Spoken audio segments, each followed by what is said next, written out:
Good morning বন্ধুরা।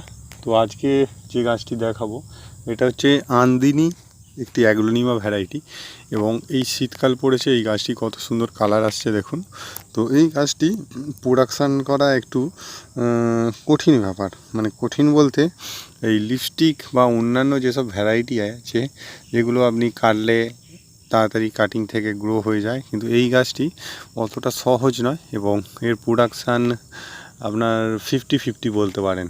যে প্রোডাকশানের rate মানে কাটিং করে যদি এর থেকে গ্রো করি তো এটা 50-50 হয়, হাফ নষ্ট হয়ে যায়। তো ওই জন্য এই গাছটা একটু কস্টলির মধ্যে পড়ে এবং এই গাছটি দেখতেও সুন্দর।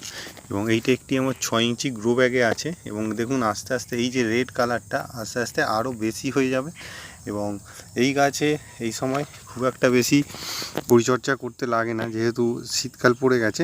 তো দেখুন এর গোড়ায় কিন্তু আমরা খাবার অলরেডি দিয়ে দিয়েছি এবং মাটিটাও দেখুন এই ধরনের ঝুরঝুরে করে রাখতে হবে যাতে গাছটি ভালো রুট ডেভেলপমেন্ট করতে পারে। এবং এইগুলো আমার সব মাদার গাছ, এইগুলো থেকে আগের বছরে মানে ফেব্রুয়ারি মাসে আমরা কাটিং নেব এবং আরও প্রোডাকশান করব। তো নমস্কার।